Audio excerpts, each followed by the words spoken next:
Tonight on Sports Saturday, Halloween is a week away. Would it be trick or treat for the Tide in Knoxville? I mean, we have the chance to be great. Bama hopes that its championship carriage doesn't turn into a pumpkin tonight. We have the recap. Plus, could the Cats send the Dogs home feeling blue and knock the national title race on its back? We're in the spirit. We've got linemen playing quarterbacks on the deck. The magic, it's all around. And oh yeah, Spider-Man's in the house. So get ready, because we start right now. From the campus of the University of Alabama, live sports. From Alabama's sports team, this is WVUA Sports. And welcome in everybody to Sports Saturday. I'm BJ Milken. Alabama, Tennessee.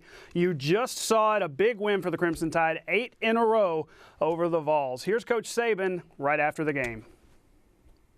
Really proud of the way our guys competed in the game. We didn't play a complete game, in my opinion, in terms of the way we started. We didn't sustain it throughout the game, and that's something that, we really, really want to do. I mean, if you're going to be a dangerous team, if you're going to be a dominant team, you got to be able to sustain, for 60 minutes in the game, and we were not able to do that. I thought their quarterback that came in, number 11, really did a good job in the game. His athleticism gave us some problems, had trouble containing him a few times. They did a nice job with some of the quarterback runs that they had built into their offense, which was a problem for us. But I thought our offensive team did a great job when they needed to. And here's how we got there. Lane Kiffin entering the Lions' den, you might say. He dialed up a great first play. Blake Sims to Amari Cooper on the rollout. Watch him go. 80 yards down the sideline. 6-0 Bama. Big day for Cooper. More on him in just a second. But you know what? Second verse, they say, same as the first. Blake Sims finds guess who? Amari Cooper once again. 41 yards. This time it is 13-0 before you can get your hot dog. That's right, Tide in cruise control. Guess what? Defense doing it too. 20-0 at this point. Reggie Ragland, bam! Josh Dobbs fumbles. Eddie Jackson recovers. Bama in business once again. This time Blake says, I'm going to use my legs. Here I go. 28 yards, 27 zip. The route is on for Bama, right?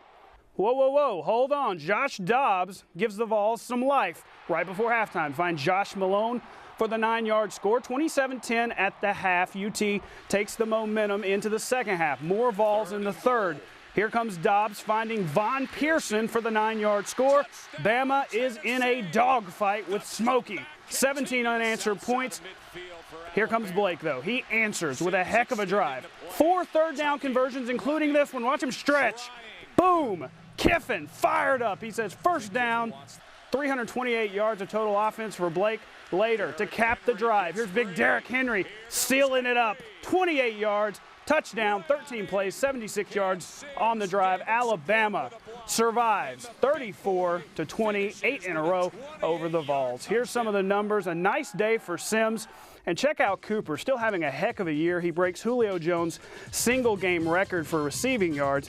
A nice tandem at running back, too. 469 total yards of offense for the Crimson Tide. The WVUA sports team is standing by in Knoxville. They were there to see this game firsthand. Jen Chapman joins us now. And Jen, the story of this game coming in, Lane Kiffin, he kind of silenced his critics tonight.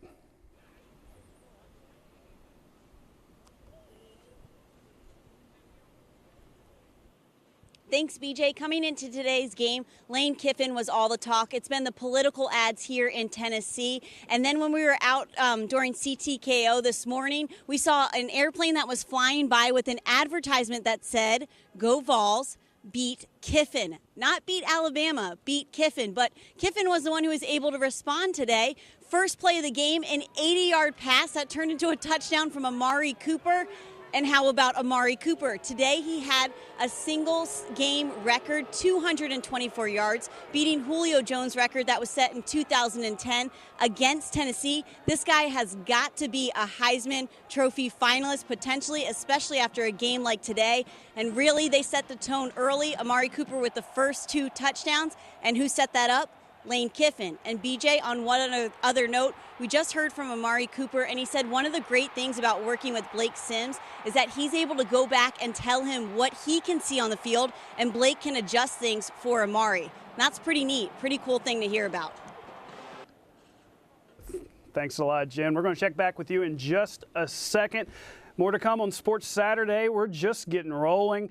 We'll head around the SEC when we return. Plus, we head back to Knoxville and talk about third down for what? That's right, it's a popular song. Blake Sims doing the work when it counted. We're back on Sports Saturday right after the break.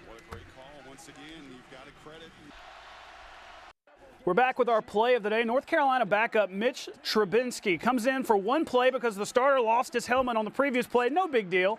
Touchdown. That would be the game winner, his only pass in the entire game, and it is the game winner. North Carolina beats Virginia 28-27. Not bad for that guy. The theme for the Crimson Tide this year has been success on third down. Alabama came in second in the SEC in converting those. We head back to Knoxville and Jen Chapman. Tonight, Jen, the Tide continued that trend.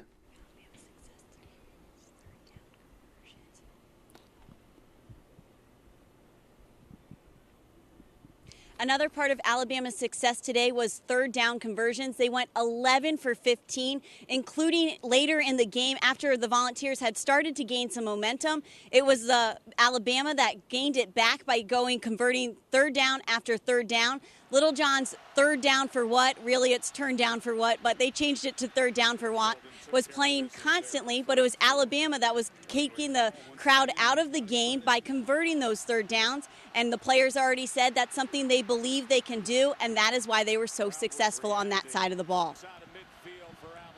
Made big throws on third down, made a big scramble third down for a first down, and really a great drive. And it was a heck of a football game. You got to give those guys a lot of credit.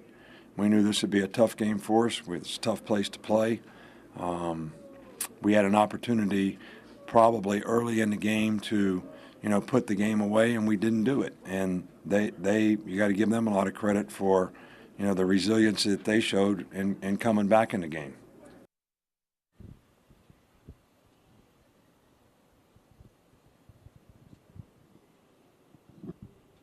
So live from Knoxville, this was a great game. Also, they've got some big stuff coming up. I know, BJ, you've got to show some highlights from the rest of the SEC. LSU game just got bigger. Jen Chapman reporting live in Knoxville. Thanks, Jen. That's absolutely right. LSU will have those highlights in just a second. Much more post-game coverage, though, of this game at WVUA-TV.com. Like Jen said, a big day around the SEC today. We're going to start with the one-loss Auburn Tigers trying to get back in the win column against South Carolina. Here they come onto Jordan-Hare Stadium, taking on that three-loss Carolina team. But Kakalaki, Gamecocks strike first. Dylan Thompson finds Shaq Rowland. What a catch. 32-yard score, 7-zip Carolina. But the Tigers are going to strike back as they do. Nick Marshall finds Brandon Fultz. The little used tight end comes up big there. We are tied. It's a shootout on the Plains, everybody. Check out this catch. Womp. Thompson to Farrow. Cooper. Farrow. Let my Cooper go. Touchdown. What a snag there. Carolina giving Auburn fits. But it might help if the Gamecocks could tackle. They got to do that because Nick Marshall, he's fast. 37 yards. Auburn is going to survive this game 42-35. Mississippi State playing their first game as a #1 team ever. And things looking good against Kentucky. Dak Prescott, he's hard to stop. Touchdown. When he can run the ball like that, they're going to be tough to beat. 2 on the ground for Dak, but Kentucky hangs in. Patrick Tolles on the draw, pulls the Cats within 7. They would try the onside kick. This is about as bad as it could go on the onside kick. He's going to score. Are you kidding me? Mississippi State survives in the Commonwealth 45-31. Ole Miss in Tiger Stadium a day after Les Miles' mother tragically passed away Friday night. Lots of emotions in this one, and it was an old-school struggle. Ole Miss strikes first. Bo Wallace finds Cody Core. He's in the end zone, 15 yards, but LSU, they find a way. That Tiger Stadium magic comes through. An inexplicable fake field goal goes awry at the end of the game for Ole Miss. They fall from the ranks of the unbeaten. LSU, a big win, 10-7. And hey, here's the only play you need to see from the UAB Arkansas game. 4th and goal, Brett Bielema pulls a trick play.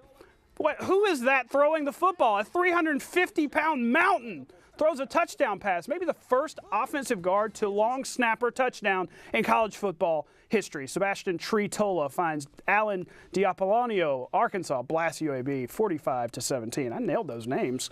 And the Missouri Tigers pick up a win over Vanderbilt. They improved to 6-2 on the year, 3-1 in the SEC, a 24-14 win. Hey, more local and national highlights coming up after the break, including the Magic City Classic. A lot of magic happening out there in Birmingham today. We're going to be right back on Sports Saturday. Stick around. We're back on Sports Saturday. How about West Virginia suddenly looking like the Tide's best win? They were all over Oklahoma State today. Kevin White, look at that guy. Clint Trickett hooking up there. The Mountaineers blow the doors off the Cowboys, 34-10, improving to 6-2 on the year. How about Rutgers visiting Nebraska and Lincoln has their own town car. His name is Amir Abdullah. We hear about him every week. Here he goes, 53 yards, the pride of Homewood doing the job for Nebraska. He's going to do it again right here. Watch him. He's quick as a hiccup, as they say. 48 yards, bam, right through the hole. A school record, 341 all-purpose yards for Amir today. Cornhuskers win big, 42-24, and they want him to win that Heisman Trophy. Few games in the state of Alabama that match the Iron Bowl for passion. A very few, maybe none. But one comes mighty close. The Magic City Classic, Alabama A&M and Alabama State met today at Legion Field. And this one, guys, was a classic. Alabama State was in control early. Malcolm Cyrus goes in from 5 yards out to give the Hornets a 12-point lead. Ball game, right? No. A&M comes back. Jamison Lee, the prayer in the end zone to Tevin McKee. What a catch! Oh, the facepalm says it all. Bulldogs up 1. State had a shot on the game winner, a 30-yard field goal. Uh-oh, no good. The Bulldogs win a wild one, 37-36. Stillman on the road against Central State. They don't look very energized. We went to see a football game, but Hot Potato broke it out. Whoa, catch it. Josh Strom picked off on the very first play from scrimmage by Deshad Tucker. That's going to set up an early Marauder field goal. Later, Michael Wilson's going to cash it in from 7 yards out. Marauders, great nickname, by the way. Great win, too, for Central State. Stillman falls 41-14. They drop to 4-4 on the year. West Alabama hosting Delta State. Kyle Caldwell introducing the ball to Tyshawn Austin. Boom. That's a big-time score, but it's not going to be tonight for the Tigers. Delta State, way too much to handle. They win 45-24. Here's a look at the local scoreboard. A lot of big wins for state teams. Samford, a blowout against Furman. Jack State all over Tennessee Tech. Alabama handing it to Tennessee today, 49-3 there. North Alabama also gets a big win against West Georgia. Hey, that's all the time we have for tonight. We're going to leave you with some scenes from the halftime show at the Magic City Classic, always a fan favorite. Thanks for watching, everybody. Good night.